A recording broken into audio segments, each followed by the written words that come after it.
பாபா சாஹேப் அம்பேத்கருடைய சிலையை சீரமைக்காத இந்த நகராட்சியை கண்டித்து, சட்டமன்ற உறுப்பினரை கண்டித்து, கோலாறு மாவட்ட டெப்டி கமிஷனரை கண்டித்து ಜನನಾಯಕ ರೀತಿಯಾನ ஒரு போராட்டத்தை கையில் எடுப்போம் என்ற ಯಾಕೆ 15 ಲಕ್ಷ ದುಡ್ಡು ನಿಮಗೇನು ಅಷ್ಟು ದೊಡ್ಡದಾ? ಬಾಬಾ ಸಾಹೇಬ್ ಅಂಬೇಡ್ಕರ್ಗೆ ಯಾಕೆ ನೀವು ಮಾಡೋದಕ್ಕೆ ಇಷ್ಟು ಯೋಚನೆ ಮಾಡ್ತೀರಿ? நாளை காலை 11 மணி அளவில் சேவ் கேஜிஎஃப் கமிட்டியினுடைய அனைத்து நிர்வாகிகளும் நகரசபை கமிஷனரை பார்த்து இதன் நிலை என்ன என்பதை கேட்பதற்காக நாங்கள் அங்கே கூடுகின்றோம். ಇಡೀ ದೇಶದಲ್ಲಿ ಎಲ್ಲಿ ಹೋರಾಟ ಆದರೂ ಕೂಡ ಸಂವಿಧಾನದ ಶಿಲ್ಪಿ ಬಾಬಾ ಸಾಹೇಬ್ ಅಂಬೇಡ್ಕರ್ ಅವರ ಜೈ ಭೀಮ್ ಅನ್ನುವ ಘೋಷಣೆ ಎಲ್ಲಾ ಕಡೆನೂ ಕೇಳಿ ಬರ್ತಾ ಇದೆ. பாபா சாஹேப் அம்பேத்கருடைய சிலையை சீரமைக்காத இந்த நகராட்சியை கண்டித்து, சட்டமன்ற உறுப்பினரை கண்டித்து, கோலாறு மாவட்ட டெப்டி கமிஷனரை கண்டித்து ஜனநாயக ரீதியான ஒரு போராட்டத்தை கையில் எடுப்போம் என்ற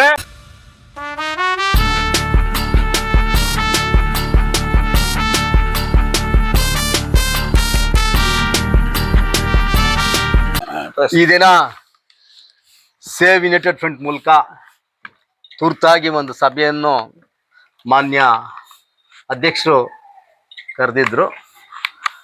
ಆ ಸಭೆಗೆ ಎಲ್ಲ ಕಾರ್ಯಕರ್ತರು, ಎಲ್ಲ ಮುಖಂಡರುಗಳು ಇವತ್ತು ಭಾಗಿಯಾಗಿದ್ದಾರೆ. ಈ ಸಭೆ ಯಾವ ಥರ ಸಭೆ ಅಂದರೆ ಒಂದು ದುಃಖದ ಸಂಗತಿ ಸಭೆ ಅಂತ ಹೇಳಿದ್ರೆ ತಪ್ಪಾಗ್ಲಾರ್ದು. ಆದ್ದರಿಂದ ಇವತ್ತಿನ ದಿನ ಈ ಸಭೆಯಲ್ಲಿ ಏನಂದ್ರೆ ಬಾಬಾ ಸಾಹೇಬ್ ಅಂಬೇಡ್ಕರ್ ಅವರ ಪುತ್ಥಳಿಯನ್ನು ಚೇಂಜ್ ಮಾಡಬೇಕು ಅಂತ ಸುಮಾರು ವರ್ಷಗಳಿಂದ ಸೇವ್ ಯುನೈಟೆಡ್ ಫ್ರಂಟ್ ಕಮಿಟಿಯವ್ರ ಮೂಲಕ ಮಾನ್ಯ ಜಿಲ್ಲಾಧಿಕಾರಿಗಳಿಗೂ ಅಷ್ಟೇ, ಮಾನ್ಯ ನಗರಸಭೆ ಪೌರಾಯುಕ್ತರಿಗೂ ಅಷ್ಟೇ ನೀಡಿದ್ದೇವೆ. ಈ ವಿಷಯ ಯಾಕೆ ಹೇಳ್ತೀನಿ ಅಂದರೆ, ನಗರಸಭೆ 35 ಕೌನ್ಸಿಲರ್ಗಳು ಇರುವಾಗ, ನಾಮಿನೇಟೆಡ್ 5 ಜನ ಕೌನ್ಸಿಲರ್ಗಳು ಇರುವಾಗಲೂ ಈ ವಿಷಯವನ್ನು ಪ್ರಸ್ತಾಪನೆ ಮಾಡಿದ್ದೀವಿ.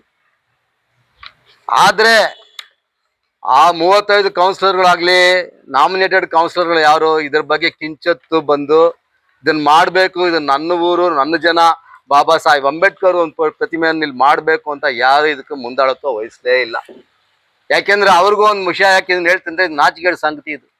ನೀವು ಅಧಿಕಾರದಲ್ಲಿದ್ದಾಗ ಇದನ್ನು ಮಾಡಿದ್ರೆ, ಆದ್ದರಿಂದ ಇವತ್ತು ಈ ಮೀಸಲು ಕ್ಷೇತ್ರದಲ್ಲಿ ಬಾಬಾ ಸಾಹೇಬ್ ಅಂಬೇಡ್ಕರ್ ಅವರ ಒಂದು ಪ್ರತಿಮೆಯನ್ನು ಇನ್ನೂ ಮಾಡ್ದಂಗೆ ಇರೋದು ಒಂದು ದೊಡ್ಡ ವಿಷಾದಕರ ಸಂಗತಿ. ಆದ್ದರಿಂದ ಇವತ್ತು ಏನು ತೀರ್ಮಾನ ತಗೊಂಡಿದ್ದೀವಿ ನಾವು, ಯಾಕೆಂದ್ರೆ ಇವಾಗ ನಮ್ಮ ಪ್ರೆಸಿಡೆಂಟ್ ಕ್ಲೀನಾಗಿ ಹೇಳ್ತಾರೆ ಅದ್ರ ಬಗ್ಗೆ. ನಾನು ಅದ್ರ ಬಗ್ಗೆ ಜಾಸ್ತಿ ಹೇಳಕ್ ಹೋಗಲ್ಲ. 18 ತಾರೀಕು 11ನೇ ತಿಂಗಳು 2024ರಲ್ಲಿ ಇದೊಂದು ರೆಸೊಲ್ಯೂಷನ್ ಮಾಡಿದ್ದಾರೆ.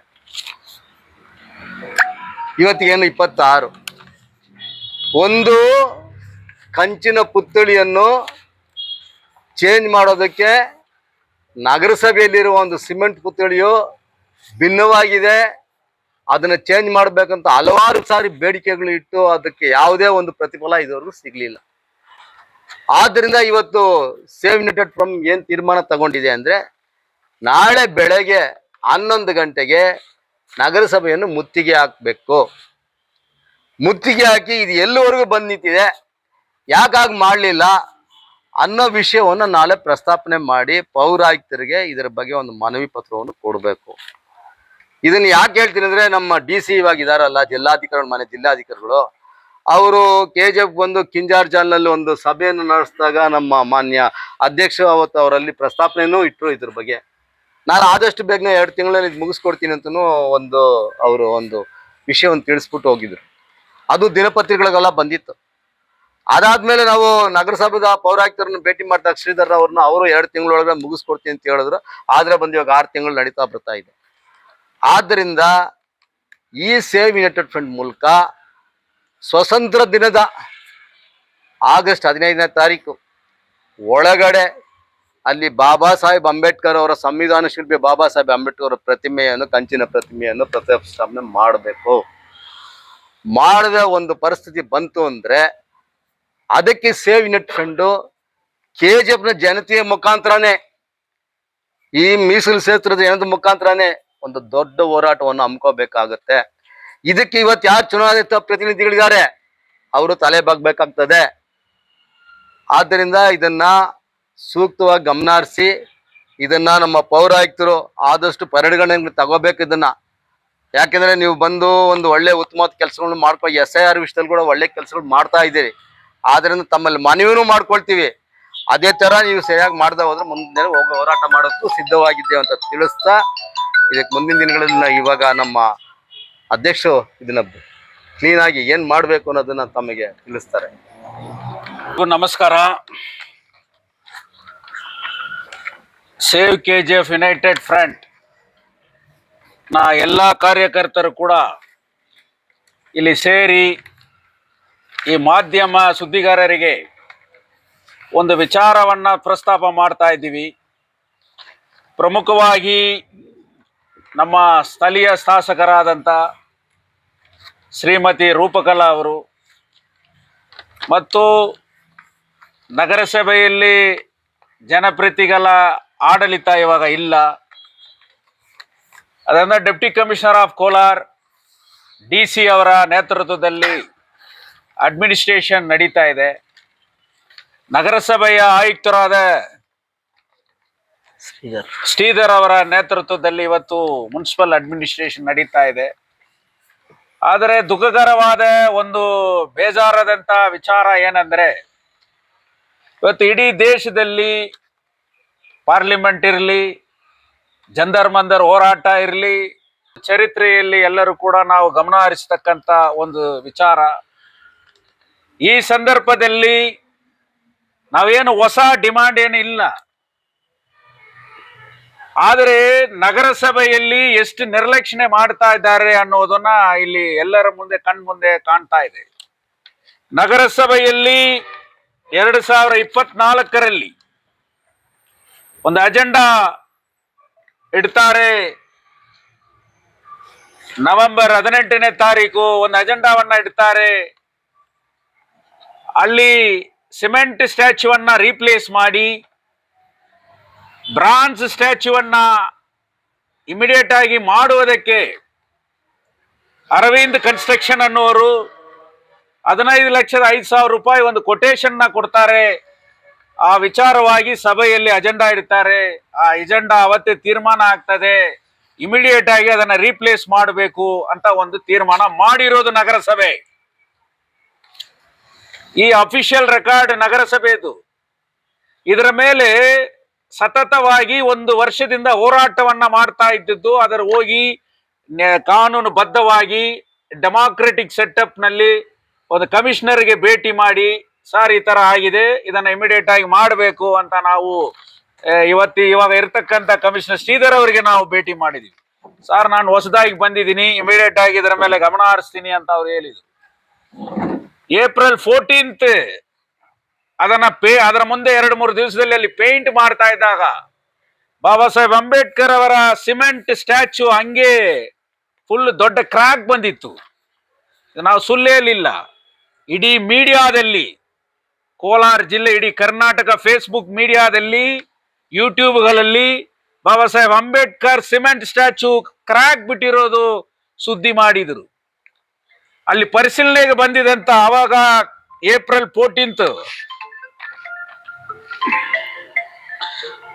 ಪರಿಶೀಲನೆ ಮಾಡಲು ಬಂದಿದಂತ ಕೋಲಾರ ಡೆಪ್ಟಿ ಕಮಿಷನರ್ ಸನ್ಮಾನ್ಯ ಶ್ರೀ ರವಿ ಅವರು ಮೀಡಿಯಾಗೆ ಸ್ಟೇಟ್ಮೆಂಟ್ ಕೊಟ್ರು. ಆ ಪುತ್ತಲಿ ಮುಂದೆನೆ ಸ್ಟೇಟ್ಮೆಂಟ್ ಕೊಟ್ರು. ಇದು ನನಗೆ ಇವಾಗನೇ ಗಮನಕ್ಕೆ ಬರ್ತಾ ಇದೆ. ವಿತಿನ್ 2 months ನಾನು ಇಮಿಡಿಯೇಟ್ ಆಗಿ ಅಲ್ಲಿ ಬ್ರಾನ್ಸ್ ಸ್ಟ್ಯಾಚ್ಯೂನ್ನ ಮಾಡ್ತೀನಿ. ಏನ್ ನಾವು ಕೊಟೇಶನ್ ಮಾಡಿದ್ವು 15 ಲಕ್ಷ ರೂಪಾಯಿ ಹಂಗೆ ನಮ್ಮ ನಗರಸಭೆಯಲ್ಲಿ ಇದೆ, ಅದೇನು ದುರುಪಯೋಗ ಆಗಿಲ್ಲ, ನಾನು ಇಮಿಡಿಯೇಟ್ ಆಗಿ ಮಾಡ್ತೀನಿ ಅಂತ 31ನೇ ತಾರೀಕು ಅವ್ರು ರಿಟೈರ್ಡ್ ಆಗ್ತಾರೆ. ಬಾಬಾ ಸಾಹೇಬ್ ಅಂಬೇಡ್ಕರ್ ಬಗ್ಗೆ ದೊಡ್ಡದಾಗಿ ಮಾತಾಡ್ತಾರೆ. ಇದು ರಿಸರ್ವ್ ಕಾನ್ಸ್ಟಿಟ್ಯೂನ್ಸಿ, ಎಲ್ಲಿ ಹೋದ್ರೂ ಬಾಬಾ ಸಾಹೇಬ್ ಅಂಬೇಡ್ಕರ್ ಬಗ್ಗೆ ಮಾತಾಡ್ತಕ್ಕಂತ ಸ್ಥಳೀಯ ಶಾಸಕರು. ನಾನು ದೊಡ್ಡ ಮಟ್ಟದಲ್ಲಿ ಬಾಬಾ ಸಾಹೇಬ್ ಅಂಬೇಡ್ಕರ್ಗೆ ಒಂದು ಅಕಾಡೆಮಿ ಕಟ್ತಾ ಇದ್ದೀನಿ ಬಾಬಾ ಸಾಹೇಬ್ ಅಂಬೇಡ್ಕರ್ ಹೆಸರಲ್ಲಿ ಅಂತ ಹೇಳ್ತಾ ಇದ್ದಾರೆ. ಆದರೆ ಅವರದೇ ಸರ್ಕಾರ, ಅವರ ಆಡಳಿತದಲ್ಲಿ ಇರ್ತಕ್ಕಂಥ ನಗರಸಭೆ ಡೆಪ್ಟಿ ಕಮಿಷನರ್ಗೆ ಏನಿದೆ, ಇವಾಗ ಎಲೆಕ್ಟೆಡ್ ಬಾಡಿ ಕೂಡ ಇಲ್ಲ, ಕಮಿಷನರ್ಗೆ ಏನು ಒತ್ತಡ ಇದೆ? ಯಾಕೆ 15 ಲಕ್ಷ ದುಡ್ಡು ನಿಮಗೇನು ಅಷ್ಟು ದೊಡ್ಡದಾ? ಬಾಬಾ ಸಾಹೇಬ್ ಅಂಬೇಡ್ಕರ್ಗೆ ಯಾಕೆ ನೀವು ಮಾಡೋದಕ್ಕೆ ಇಷ್ಟು ಯೋಚನೆ ಮಾಡ್ತೀರಿ? ಆದ್ದರಿಂದ ಸೇವ್ KGF ಯುನೈಟೆಡ್ ಫ್ರಂಟ್ ನಾಳೆ ಬೆಳಗ್ಗೆ 11 ಗಂಟೆಗೆ ನಿಮ್ಮ ಕಚೇರಿ ಮುಂದೆ ನಾವು ಬರ್ತೀವಿ, ನಾವೆಲ್ಲರೂ ಬರ್ತೀವಿ. ಈ ವಿಚಾರವನ್ನ honourable superintendent of police respected Shivanshu Rajput ಅವರು ಕೂಡ ನಾನು ಹೇಳ್ತಾ ಇದ್ದೀನಿ, ಇಂಟೆಲಿಜೆನ್ಸಿ ರಿಪೋರ್ಟ್ ಕೂಡ ನಾನು ಹೇಳ್ತಾ ಇದ್ದೀನಿ. In a constitutional legal way save KGF United front ನಾಳೆ 11 ಗಂಟೆಗೆ ನಾವು ನಗರಸಭೆ ಕಚೇರಿ ಹತ್ರ ಸೇರ್ತೇವೆ. ಇದಕ್ಕೆ ಉತ್ತರ ನೀಡಬೇಕು, ಕಮಿಷನರ್ ಅವರು ಉತ್ತರ ನೀಡಬೇಕು. 31ನೇ ತಾರೀಕು ಡೆಪ್ಟಿ ಕಮಿಷನರ್ ರಿಟೈರ್ಡ್ ಆಗ್ತಾ ಇದ್ದಾರೆ. ಏನ್ ಕ್ರಮ ತಗೊಂಡಿದ್ದಾರೆ, ಏನ್ ಆರ್ಡರ್ ಮಾಡಿದ್ದಾರೆ, ನಿಮ್ಗೆ ಏನ್ ಡೈರೆಕ್ಷನ್ ಕೊಟ್ಟಿದ್ದಾರೆ ಅನ್ನೋದನ್ನ ತಾವು ನಾಳೆ ಪ್ರಸ್ತಾಪ ಮಾಡಬೇಕು. ಸೇವ್ KGF ಬರೀ ಮೀಡಿಯಾನಲ್ಲಿ ಮಾತಾಡ್ಬಿಟ್ಟು ಹೋಗುವಂತ ಸಂಸ್ಥೆ ಅಲ್ಲ, ಬೀದಿಗಿಳಿದು ಹೋರಾಟ ಮಾಡೋದು ಕೂಡ ನಮಗೆ ಗೊತ್ತಿದೆ. ಆ ತರ ನೀವು ನಮ್ಮನ್ನ ಮಾಡಬೇಡಿ. ಆದ್ರಿಂದ ನಮ್ಮ ಬೇಡಿಕೆ ಭಾರತ ದೇಶದ ಸ್ವತಂತ್ರ ದಿನಾಚರಣೆ ಆಗಸ್ಟ್ 15 ಅಲ್ಲಿ ಬ್ರಾನ್ಸ್ ಸ್ಟ್ಯಾಚ್ಯೂ ಇನ್ಸ್ಟಾಲ್ ಆಗಿರಬೇಕು. 20 ದಿವಸ ಟೈಮ್ ಇದೆ. ಅದರ ಒಳಗೆ ಕೂಡಲೇ ಇಮಿಡಿಯೇಟ್ ಆಗಿ ಅಲ್ಲಿ ಬ್ರಾನ್ಸ್ ಸ್ಟ್ಯಾಚ್ಯೂ ಅನ್ನ ರೀಪ್ಲೇಸ್ ಮಾಡುವಂತ ಕೆಲಸವನ್ನ ನಗರಸಭೆ ಮತ್ತು ಡೆಪ್ಟಿ ಕಮಿಷನರ್ ನಮ್ಮ ಸ್ಥಳೀಯ ಶಾಸಕರು ಗಮನ ಹರಿಸಬೇಕು. ಇಲ್ಲ ಅಂದ್ರೆ ಇಡೀ KGF ಕ್ಷೇತ್ರದಲ್ಲಿ ಇರ್ತಕ್ಕಂತ ಎಲ್ಲ ಜನ, ನಮ್ಮ ಸಾರ್ವಜನಿಕರು, ಅಂಬೇಡ್ಕರ್ ವಾದಿಗಳು ಮಾತ್ರ ಅಲ್ಲ, ಎಲ್ಲರನ್ನ ಒಗ್ಗೂಡಿಸಿ KGF ನಲ್ಲಿ ಆಗಸ್ಟ್ 15 ಒಳಗೆ ಇದನ್ನು ಮಾಡಿರಲಿಲ್ಲ ಅಂದ್ರೆ ಒಂದು ತೀವ್ರವಾದ ಎಲ್ಲರ ಗಮನವನ್ನ ಸೆಳೆಯುವಂತ, ರಾಜ್ಯ ಸರ್ಕಾರದ ಗಮನವನ್ನೇ ಸೆಳೆಯುವಂತ ಒಂದು ಹೋರಾಟವನ್ನ ನಾವು ಮಾಡೋದಕ್ಕೆ ನೀವು ಅವಕಾಶ ನೀಡಬೇಡಿ ಅಂತ ನಿಮ್ಮ ಹತ್ರ ನಾವು ಅಪೀಲ್ ಮಾಡ್ತಾ ಇದ್ದೀನಿ. ನಾಳೆ ನಿಮ್ಮ ಆಫೀಸ್ ಮುಂದೆ ನಾವು ಬರ್ತೀವಿ. ಈ ವಿಚಾರವಾಗಿ KGF ಕ್ಷೇತ್ರದಲ್ಲಿ ಇರತಕ್ಕಂತ ಎಲ್ಲ ನಾಗರಿಕರಿಗೆ ಏನ ವಿಚಾರ ಅನ್ನೋದನ್ನ ತಾವು ಪ್ರಸ್ತಾಪ ಮಾಡಬೇಕು ಅನ್ನೋದು ನಮ್ಮ ಬೇಡಿಕೆ ಆಗಿದೆ. ಆದ್ದರಿಂದ ಕೂಡಲೇ ಇದನ್ನ ರೀಪ್ಲೇಸ್ ಮಾಡುವುದಕ್ಕೆ ಖಂಡಿತವಾಗಿ ನಮಗೆ ಸ್ಥಳೀಯ ಶಾಸಕರು ನೀವು ಕೂಡ ಇದರ ಮೇಲೆ ಗಮನ ಹರಿಸ್ತೀರಾ ಅನ್ನುವ ನಂಬಿಕೆ ನಮಗಿದೆ. ರಿಸರ್ವ್ ಕಾನ್ಸ್ಟಿಟ್ಯೂಷನ್ ಅಲ್ಲಿ 2ನೇ ಸಾರಿ ಶಾಸಕರಾಗಿದ್ದೀರಾ ನೀವು. ನಾವು ಡೆವಲಪ್ಮೆಂಟ್ ಬಗ್ಗೆನೇ ಗಮನ ಹರಿಸ್ತೀನಿ ಅಂತ ಹೇಳ್ತಾ ಇದ್ದೀರಾ. ಎಲ್ಲಾ ರೀತಿಯಲ್ಲಿ ನಾವು ಸೇವ್ KGF ನ ಉದ್ದೇಶನ ಅದೇ. ಈ ಊರಲ್ಲಿ ಎಲ್ಲ ಇರಬೇಕು, ಈ ಊರಲ್ಲಿ ಯಾವಳನ್ನು ಕಲ್ಕೊಳ್ಳೋದಕ್ಕೆ ನಾವು ಸಿದ್ಧ ಇಲ್ಲ. ಇನ್ನು ಈ ಊರಲ್ಲಿ ಕಾರ್ಖಾನೆ ಬರಬೇಕು, ನಮ್ಮ KGF ನ ಹೆಮ್ಮೆ ವಿಶ್ವದ ಅಲ್ಲಿ ಹೋಗಬೇಕು, ಅದೇ ನಮ್ಮ ಆಸೆ. ಅದೇ ನೀವು ನಾನು ಮಾಡ್ತಾ ಇದ್ದೀನಿ ಅಂತ ತಾವು ಕೂಡ ಮೀಡಿಯಾನಲ್ಲಿ ಹೇಳ್ತಾ ಇದ್ದೀರಾ. ಆದ್ರಿಂದ ನಗರಸಭೆಯಲ್ಲಿ ಬಾಬಾ ಸಾಹೇಬ್ ಅಂಬೇಡ್ಕರ್ ಸ್ಟ್ಯಾಚ್ಯೂ ಅನ್ನ ಕೂಡಲೇ ತಾವು ಮಾಡ್ತೀರಾ ಅನ್ನುವ ನಂಬಿಕೆ ನಮಗಿದೆ. ಮಾಡಬೇಕು. ಇಲ್ಲ ಅಂದ್ರೆ ಆಗಸ್ಟ್ 15 ಒಂದು ತೀವ್ರವಾದ ಹೋರಾಟವನ್ನ ನಾವು ಮುಂದೆ ಇಡ್ತೀವಿ ಅಂತ ಈ ವಿಚಾರವನ್ನ ನಾನು ತಿಳಿಸ್ತೀನಿ. ಆಗಸ್ಟ್ ಒಳಗೆ 15 ಒಳಗೆ ಅದಾಗ್ಲಿಲ್ಲ ಅಂದ್ರೆ ನಾವು ಒಂದು ದೊಡ್ಡ ಮಟ್ಟದಲ್ಲಿ ಹೋರಾಟವನ್ನ ತೀರ್ಮಾನ ಮಾಡಿದ್ದೇವೆ, ಮಾಡೇ ಮಾಡ್ತೀವಿ ಅಂತ ಹೇಳಿದ್ದೀನಿ. ಎಲ್ಲರಿಗೂ ಧನ್ಯವಾದ. ಇಡೀ ದೇಶ ಬಾಬಾ ಸಾಹೇಬ್ ಅಂಬೇಡ್ಕರ್ ಅವರ ಕಾನ್ಸ್ಟಿಟ್ಯೂಷನ್ ಪುಸ್ತಕವನ್ನ ಕೈಯಲ್ಲಿ ಇಟ್ಕೊಂಡು ಇವತ್ತು ಹೋರಾಟಕ್ಕೆ ಮುಂದುವರಿತಾ ಇದ್ದಾರೆ. ಅಂತ ಪರಿಸ್ಥಿತಿಯಲ್ಲಿ KGF ಅಲ್ಲಿ ಮೊಟ್ಟ ಮೊದಲಾಗಿ ಇಡೀ ಕರ್ನಾಟಕದಲ್ಲಿ ಮೊಟ್ಟ ಮೊದಲಾಗಿ ಸ್ಥಾಪನೆ ಆಗಿದೆ ಅಂತ ಬಾಬಾ ಸಾಹೇಬ್ ಅಂಬೇಡ್ಕರ್ ಸ್ಟ್ಯಾಚ್ಯೂ ಇರತಕ್ಕಂತ ಸ್ಥಳ, ಮತ್ತೆ ಬಾಬಾ ಸಾಹೇಬ್ ಅಂಬೇಡ್ಕರ್ ಪ್ರತ್ಯೇಕವಾಗಿ ಕರ್ನಾಟಕಕ್ಕೆ ಆಗಮಿಸಿದಾಗ தங்கவயல் மக்களுக்கு சேவ் KGF யுனைடெட் ஃப்ரண்டின் மூலியமாக அதன் நிர்வாகிகள் அனைவரும் இங்கே சேர்ந்து பத்திரிகையாளர் சந்திப்பை இங்கே பண்ணியிருக்கிறோம். நோக்கம் ஒன்று, தங்கவயலில் இழந்ததை மீட்போம், இருப்பதை காப்போம் என்பது அடிப்படையிலே சேவ் கேஜிஎஃப் செயல்பட்டு வருகிறது. 2024 நவம்பர் 18 நகரசபையில பாபா சாஹேப் அம்பேத்கருடைய சிமெண்ட் சிலையை வெண்கல சிலையாக மாற்றுவதற்கு ஒரு தீர்மானத்தை நிறைவேற்றி இருக்கிறார்கள். 15,05,000 ரூபாய் அரவிந்த் கன்ஸ்ட்ரக்ஷனுக்கு அங்க பர்மிஷன் கொடுத்திருக்கிறாங்க. ஆனா 2026 இருக்கிறோம், இந்த ஜூலைல இருக்கிறோம், இன்னைக்கு வரைக்கும் அங்க வந்து வெண்கல சிலை மாற்றி அமைக்கப்படல. தங்கவயல் பாதுகாப்பு ஐக்கிய முன்னணி கடந்த ஓராண்டு காலமாக தொடர்ந்து நகரசபைக்கு மனு கொடுத்தோம்.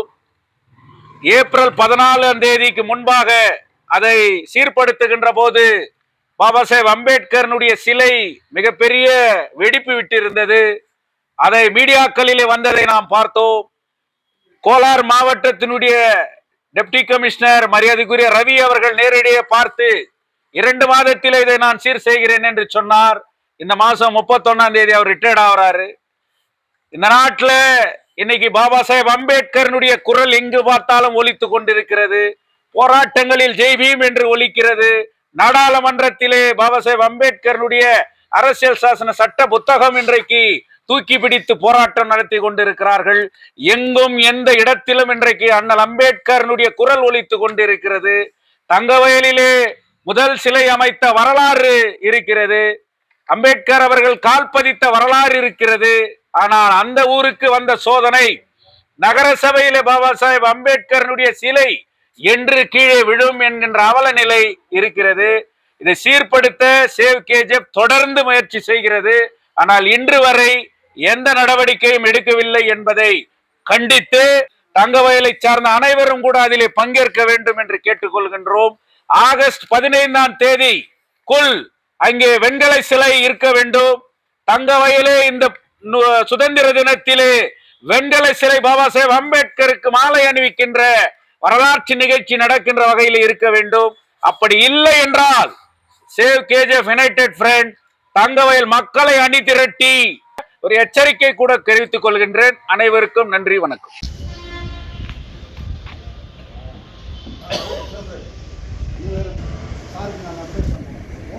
போராட்டம் பண்றது போராட்டம் கேஜிஎஃப்ல நடக்கிறதில்ல சார்.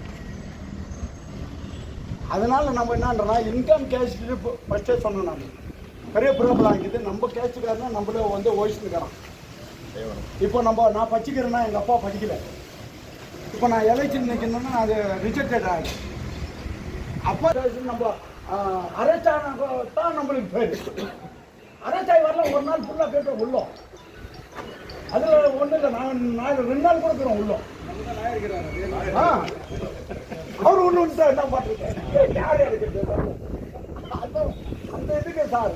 நம்ம இந்த மாதிரி வேலைகளை எடுத்தோம்னா இப்போ ரேஷன் கார்டு வந்து 4000 கார்டு இதாகிடும். கேட்டால் பசங்க வேலை செய்யுது.